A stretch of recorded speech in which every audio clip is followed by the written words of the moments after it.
Hello everyone, आप सभी दोस्तों का स्वागत है। इस वीडियो में हम लोग देखने वाले हैं एक और मेन बोर्ड आईपीओ।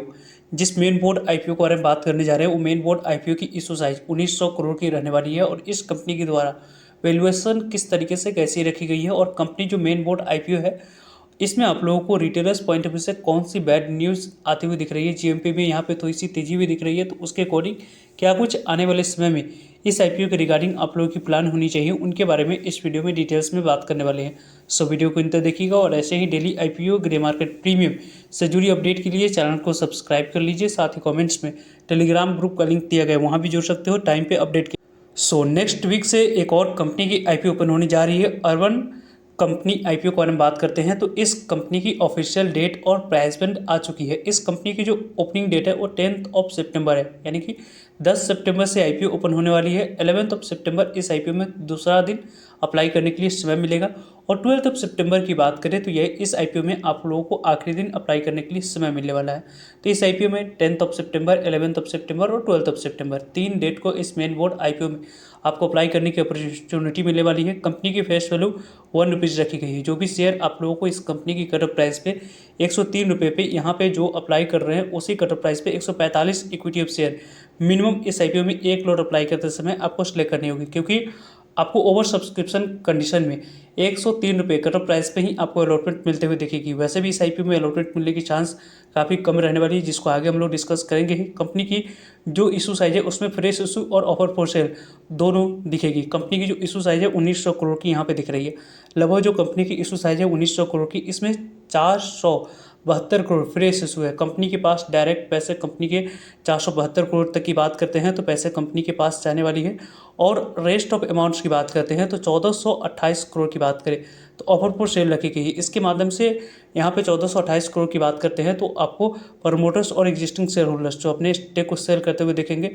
और कंपनी की जो कट ऑफ प्राइस रखी गई है वो उस पर आप लोगों को एम्प्लॉय कैटेगरी के लिए ₹9 डिस्काउंट है। ₹103 जो इस कंपनी की रखी गई है उसमें ₹9 यहाँ पे डिस्काउंट रखी गई है। इसी ₹9 डिस्काउंट पे आपको अप्लाई करनी है। ₹94 आपके लिए कटर प्राइस निकल कर आएगी। इसी कटर प्राइस पे यदि आप अप्लाई करेंगे तो ही जाकर आपको आने वाले समय में अलॉटमेंट इस आईपीओ में मिलते हुए दिखेगी। कंपनी की बुक बिल्डिंग आईपीओ है, बीएसई एनएसई दोनों जगह पर कंपनी की लिस्टिंग होने वाली है। रही बात इस कंपनी टोटल इशू साइज की डिस्ट्रीब्यूशन के बारे में बात करने की तो 75% तक के शेयर आप लोगों को क्यूआईबी कैटेगरी के पास जाते हुए दिखेगी। यानी कि इस आईपीओ के बारे में बात करते हैं तो यहाँ पे 75% तक की शेयर क्यूआईबी कैटेगरी के पास जाएगी। और रेस्ट ऑफ अमाउंट्स के बारे में बात करते हैं तो आपको 25% बच जाती है, उसमें 10% तक ही शेयर रिटेलर्स के पास जाने वाली है इस आईपीओ में। तो यहाँ पे आपको रिटेलर्स को 10% ही शेयर एलोकेट किया जाएगा। 190 करोड़ तक की वैल्यू की शेयर रिटेलर्स को एलोकेट होने वाली है। इसके कारण से इस आईपीओ में अलॉटमेंट मिलने की चांस पहले से ही आपके लिए कम होने वाली है।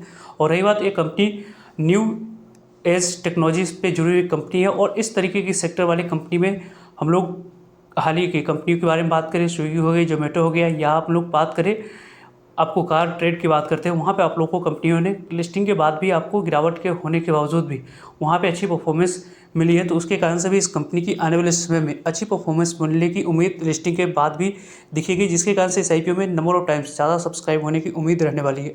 कंपनी की 15% तक की शेयर की बात करें तो एचएनआई कैटेगरी के पास जाते हुए दिखेगी। और आने वाले समय में जो इंपॉर्टेंट डेट्स रखी गई है उसके बारे में बात करते हैं तो 10 सितंबर यहाँ पे ओपनिंग डेट है। 12 सितंबर इस आईपीओ में क्लोजिंग डेट रखी गई है। आपको इस आईपीओ में लास्ट डेट अप्लाई करने के लिए समय मिलेगा। 15 सितंबर आपको इस आईपीओ में अलॉटमेंट मिली या नहीं उसके बारे में इन्फॉर्मेशन मिल जाएगी। 16 सितंबर को नहीं मिलने पर पैसे रिफंड करने की डेट है। 16 सितंबर को नहीं मिलते हैं पैसे तो आपको रिफंड कर दिए जाएंगे। और 16 सितंबर को ही डिमेट अकाउंट में शेयर को क्रेडिट करने की डेट है। और 17 सितंबर को कंपनी की लिस्टिंग आपको होते हुए दिख जाएगी बीएसई एनएसई दोनों जगह पे। वैसे इस कंपनी मिनिमम एक लॉट अप्लाई करने के लिए कितनी अमाउंट्स की यहाँ पे रिक्वायरमेंट दिख रही है तो लगभग इस आईपीओ में मिनिमम एक लॉट अप्लाई करने के लिए 14,935 पे अमाउंट्स की यहाँ पे रिक्वायरमेंट है। स्मॉल एचएनआई कैटेगरी में अप्लाई करने के लिए लगभग आप लोगों के पास 2,09,090 आपके पास होगी तो जाकर इस आईपीओ में एक लॉट आप लोग अप्लाई कर सकते हो। बिग एचएनआई कैटेगरी में अप्लाई करने के लिए लगभग आपके पास यहाँ पे 10,06,45 पे होनी चाहिए। देन यहाँ पे बिग एचएनआई कैटेगरी में आप लोग अप्लाई कर सकते हो। कंपनी की जो फाइनेंशियल डाटा प्रोवाइड करवाई गई है कंपनी के द्वारा उसके अकॉर्डिंग यदि हम लोग डिस्कस करते हैं तो FY23 की डाटा है, 24 की है, 25 की डाटा दी गई है। जो भी यहाँ पे डाटा हम लोग डिस्कस करेंगे 12th मंथ की, यहाँ पे भी 12th मंथ की डाटा कंपनी के द्वारा अवेलेबल करवाया गया है। 23 में कंपनी की एसेट 1631 करोड़ के पास थी, वो एसेट बढ़कर यहाँ पे 1638 करोड़ के पास हुई और अभी 2200 करोड़ के पास कंपनी की एसेट है। यानी कि कंपनी की एसेट लगातार कंसिस्टेंट ग्रोथ यहाँ पे कंपनी ने एसेट में करके दिखाई है। कंपनी की रेवेन्यू के बारे में बात करें, इनकम कितनी किस तरीके से कौन से फाइनेंशियल ईयर में इंक्रीज हुई है, उसको यदि हम लोग देखें तो पहले यहाँ पे 726 करोड़ के पास थी, वो यहाँ पे 928 करोड़ के पास हुई और अभी आपको 1260 करोड़ के पास कंपनी की टोटल यहाँ पे रेवेन्यू हम लोगों को दिख रही है। यानी कि कंपनी के रेवेन्यू टर्म्स में यदि हम लोग डिस्कस करते हैं तो लगातार कंसिस्टेंट कंपनी के रेवेन्यू में ग्रोथ दिखी है, जिसके कारण से कंपनी की पहले लॉस में ऑपरेट कंपनी कर रही थी। लगभग यहाँ पे 312 करोड़ की कंपनी ने 2023 में लॉस में ऑपरेट करी हुई थी। 24 में कंपनी की यहाँ पे लॉस की बात करते हैं तो लगभग 93 करोड़ के पास हुई, लेकिन 25 में यही कंपनी की प्रॉफिट आपको 240 करोड़ के पास आ चुकी है। यानी कि कंपनी ने जिस तरीके से जैसी लॉस कम करी है उसके बाद जो कंपनी ने प्रॉफिटेबिलिटी रिपोर्ट करी है उससे कंपनी की जो वैल्यूएशन है उसमें यहाँ पे थोड़ी सी स्पाइक आते हुए दिखी है, जिसके कारण से इस कंपनी को अच्छी रिस्पॉन्स आईपीओ में मिलने की चांस बन रही है। नेटवर्थ के बारे में बात करें तो पहले यहाँ पे कंपनी की नेटवर्थ 1339 करोड़ के पास थी, वो 1292 करोड़ के पास हुई और अभी 1781 करोड़ के पास कंपनी की टोटल नेटवर्थ दिख रही है।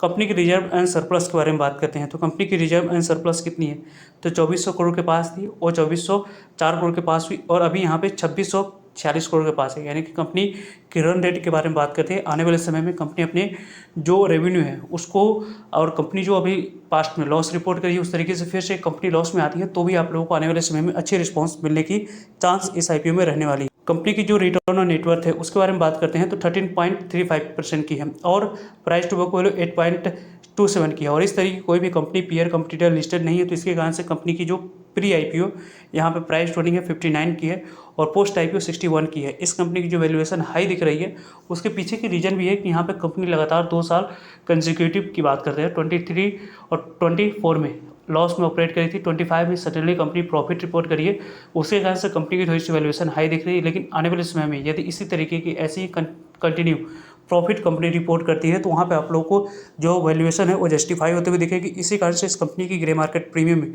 डिमांड्स आईपीओ की करंट प्राइस आते ही दिख रही है। कंपनी की जो पैसा यहाँ पे कंपनी रेज कर रही है उससे कंपनी किस तरीके से कैसे यूज़ करने वाली है उसके बारे में बात करते हैं तो यहाँ पे देख सकते हैं कि कंपनी की जो पैसे की यूज़ है 190 करोड़ कंपनी यहाँ पे अपने टेक्नोलॉजी को डेवलपमेंट को यूज़ करेगी। उसमें आप लोगों को क्लाउड और इंफ्रास्ट्रक्चर उसको यहाँ पे इन्हांस करने के लिए कंपनी यूज़ करने वाली है और 75 करोड़ कंपनी अपने लीज और पेमेंट को यूज़ करने वाली है और 90% यहाँ पे आपको एक्सपेंडिचर और मार्केटिंग के लिए कंपनी यूज़ करते हुए दिखेगी। तो हम लोगों ने देखा किस तरीके से कैसे कंपनी अपनी ऑब्जेक्टिव भी काफ़ी क्लियर और पॉजिटिव रखी है और इसके कारण से जो कंपनी ग्रे मार्केट प्रीमियम को देखते हैं तो यहाँ पे इसकी ग्रे मार्केट प्रीमियम 15 रुपये पे आज के डेट में कारोबार कर रही है। 103 रुपये पे 15 रुपये की गेन। यहाँ पे आप लोगों को 118 रुपये लिस्टिंग प्राइस निकल कर आ रही है और एक लॉट पे लगभग आपको लिस्टिंग गेन मिलने की चांस 14% के पास निकल कर आ रही है और यहाँ पे 2100 के आसपास ये आईपीओ एक लॉट पर लिस्टिंग गेन अभी देती हुई दिख रही है। लेकिन इसके जैसे ही आपको मार्केट कंडीशन कंटिन्यू पॉजिटिव रहती है तो यहाँ पे आप लोगों को अच्छे रिस्पॉन्स मिलने की चांस ज़्यादा बन रहेगी। उसके बारे में टाइम पे आप लोगों को सभी अपडेट